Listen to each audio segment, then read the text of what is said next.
Well, good morning. Welcome back to the Broadcast Retirement Network. I'm Jeff Snyder. This is BRN AM for Thursday, December 1st, 2022. And our top story today, connecting veterans with their benefits. Joining me now to discuss this and a lot more, Dr. Christina Armstrong is with the Office of Connected Care at the U.S. Department of Veterans Affairs. Well, Dr. Armstrong, thanks so much for joining us on the program this morning. Really great to have you. Thank you. Let's, the Veterans Administration plays a very important role, obviously, for the treatment and health of our veterans. How important is it to have the latest technology when it comes to delivering healthcare to our vets? Well, it's one of the most important things that we can do to deliver the most efficient and effective care. When it comes to increasing accessibility of healthcare services to our nation's veterans, having the best technology is one of the most important ways we can deliver those services in the way they need to be delivered.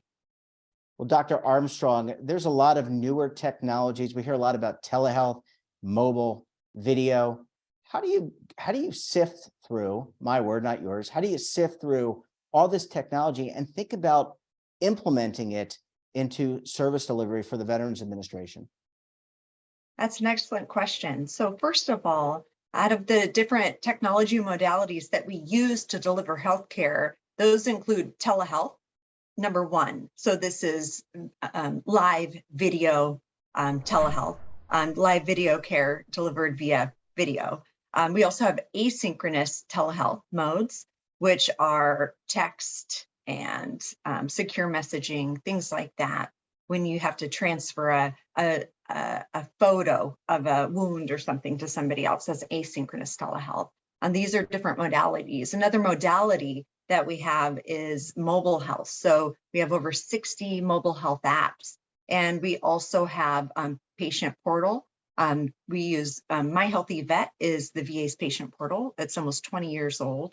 And what we do to sift through these technologies is we do a lot of work into looking into the literature, looking to see what are the most evidence-based technologies available, but we also test them ourselves. We also do a lot of market analysis to be able to understand what's the best. Should we build this? Should we buy this? What's the most cost-effective way to get these technology modalities available to veterans? And so that's how we sift through it. And the thing is, it's really important because there's a lot of technologies that people just get excited about, right? They'll say, oh, there's this new virtual reality, which is great. There's this app, all these different types of technologies that are available, but it doesn't just matter if it's new or exciting. It has to deliver we have to get the results that we need, right? We need to see improved health outcomes to be able to make it justifiable. We want to make sure that we're delivering best care possible to our veterans. And so that means that we have to be identifying and using and adopting those technologies that really are the best. Yeah, and that's a high standard. I mean, you have to, look, America's military is the greatest and has been the greatest. It's a high standard to keep and meet. But you also want to meet the veteran, and you have different generations of veterans. You don't just have millennial veterans or Gen X veterans. You've got some baby boomer veterans, and you have to meet them where they want to be met, right? It's all about coming up with technology to allow those different generations to have access to important health benefits. Yeah, this is a really important issue because although we do have a lot of diversity in our patient population, so the VA, we're the largest healthcare system in the country, and we serve over 9 million veterans. Of the 20 million veterans in the United States, we serve nearly half of them. So it's really important for us to be thinking about the needs of not just the service members that just were released and are now just joining, the VA. We also have to be thinking about older veterans as well, and what are the needs and how can we best serve them. It's been really interesting, though. What we've seen is a lot of times people have misperceptions about people's willingness to adopt technology based on age. And so I think it's really important for us to look at the research. And so what we do see when we look at the research is that older veterans actually are really likely to adopt technology. They're the ones, they're so tech savvy. And so they'll come in, they're likely the ones to come in and ask their providers, hey, look, I've been using this app to track something. And one big barrier for us has been making sure that all the healthcare staff are well trained, well versed in all the available technologies. And so then that way nobody's discriminated against. And it really truly is a choice for the patient. If the patient wants to be seen in person, wonderful, we can provide that. If the patient wants to be seen via telehealth, wonderful, we can provide that too. If you want to do work, via an app, we can provide that as well. So it really is about us as a healthcare system being flexible enough to meet the needs of the patient. Yeah. Well, Dr. Armstrong, I need to take a very quick break. When we come back, we'll talk more about implementation and privacy. You're going to want to stay tuned right here on BRN AM.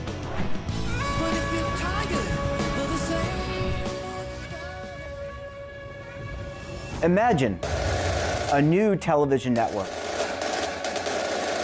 that will make you richer, healthier, and in control of your financial future.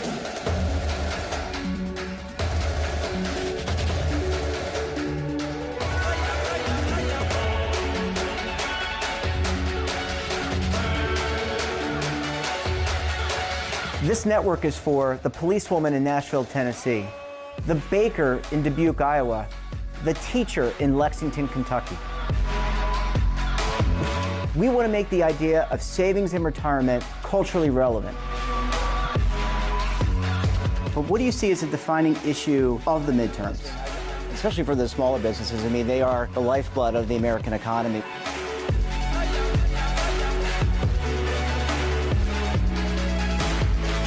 Featuring exclusive interviews, current affairs, and docuseries. 33 years old, you retired early. The philosophy is money only matters if it helps you live a life that you love. But you got to start thinking about retirement as soon as you get in. The Broadcast Retirement Network will drive very high engagement with premium partnerships. So this isn't retirement and savings for your parents or grandparents. This is for all Americans. And we're going to change the way you think about money.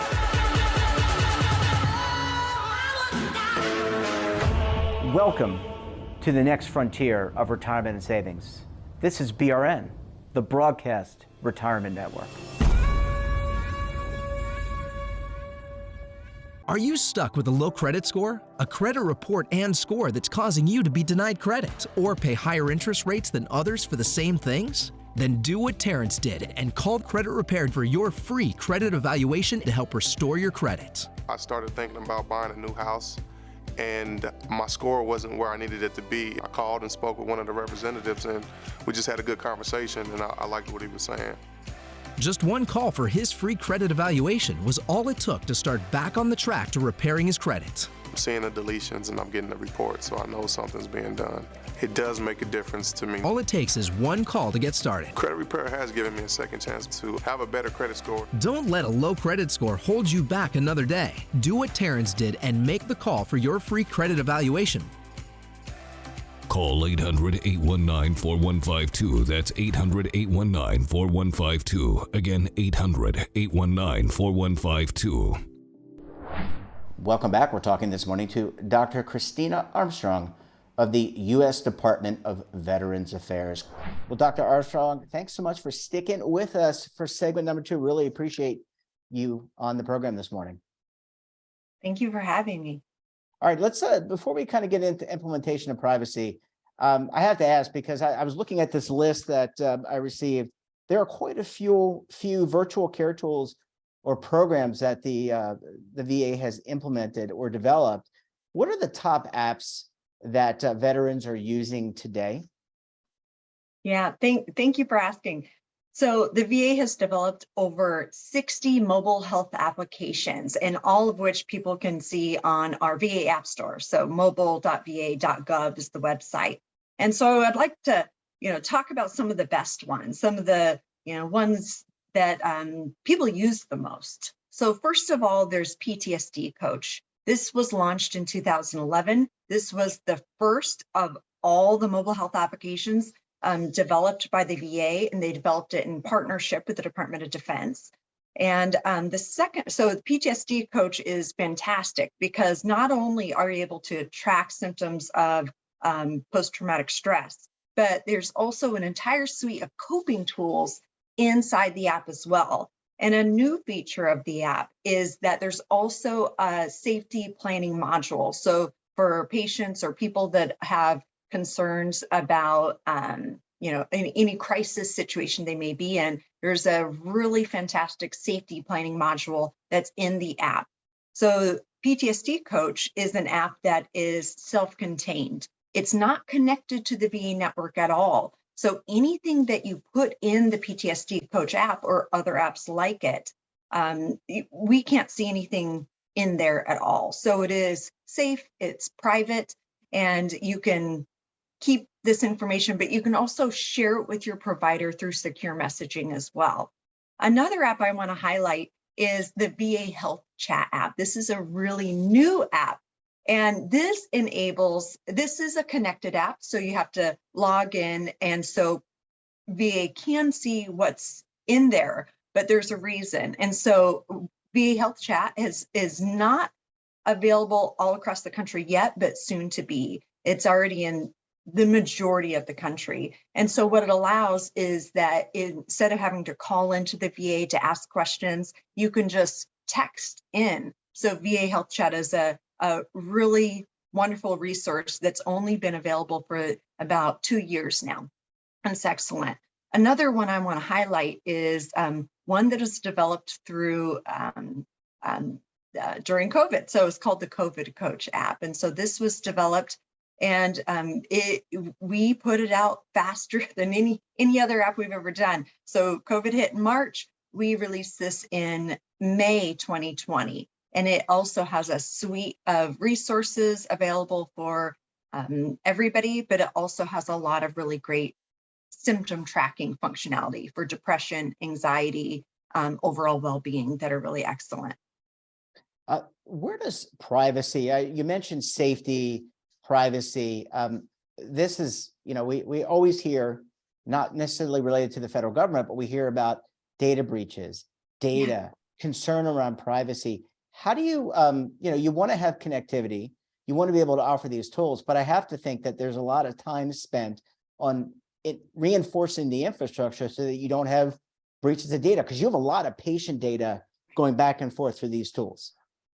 Absolutely. So we are required by federal laws, state laws. I mean, everything that we do has to be absolutely safe and secure, right? We the confidentiality of our patients' data is incredibly important. So that's why a lot of times the development of these apps, and these telehealth systems takes a little bit longer than what you can get elsewhere. And it's because we need to make sure that everything is private, everything is secure. And so the way we do that, so for our apps, the apps themselves are encrypted, so for data at rest, and they're also encrypted for data in transit. And so that means when you're sending any data, that's encrypted as well. So it's also secure. And so we want to, it's, the level of security that you would see in a bank app, for example. And I know for a lot of health apps out there, that's not the threshold that they go to. But for us as the federal government, we have to. Our patients deserve the best. And so when we create these mobile health apps, that's the standard that we have. Yeah, and there are certainly a lot of bad actors out there. There's governments that are bad actors, and then there are individuals that are bad actors that you have to watch out for. Last question here, Dr. Armstrong. You mentioned some of the newer technologies like virtual reality. When you look out on the horizon, I I can think of the virtual reality, VR. I can think of the metaverse. What are you and the team at the Veterans Administration looking at in terms of the future? What can our veterans maybe expect in the next 5 to 10 years as they are looking at services at the VA? Yeah, great question. So I've worked in the area of virtual reality, augmented reality, artificial intelligence, all of these areas. The areas that I'm the most excited about are what we call patient-generated health data. And so what we've done in the VA is we want to empower patients to collect whatever data they want and be able to share it as easily as they want, whatever pieces of that information they want with their healthcare provider. So what we've done is we've created a patient-generated health database that's separate from the electronic health record, enabling our patients to be able to sync up their data through an app called VA Share My Health Data that's going to be launched next month.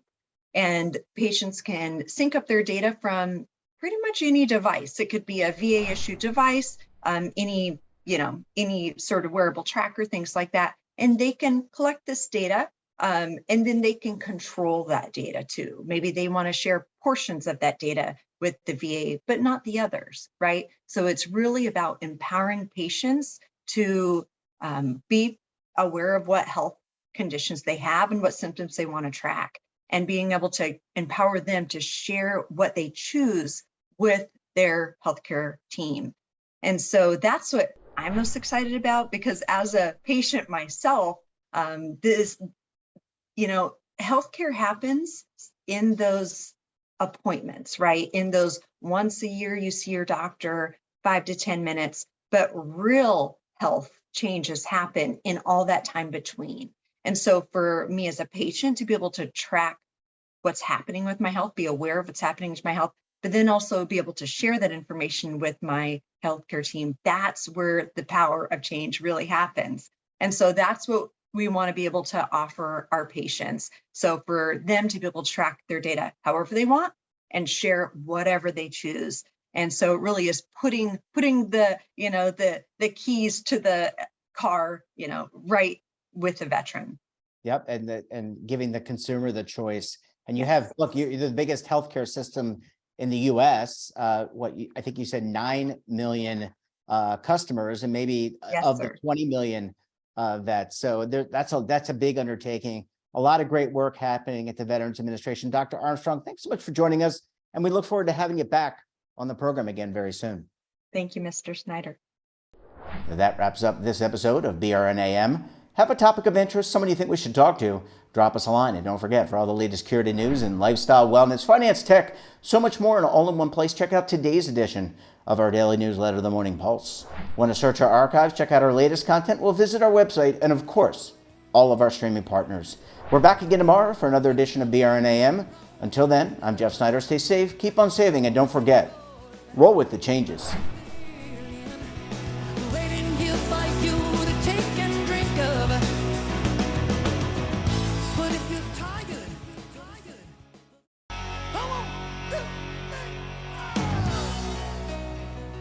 Now is your opportunity to co-create content around any topic on the first lifestyle and wellness network. Reach a global audience through our platform and co-own exclusive branded content. All of our programs are available on demand and also as audio-only podcasts, so you can take us on the go. Broadcast Retirement Network, available anytime, anywhere, and on any device.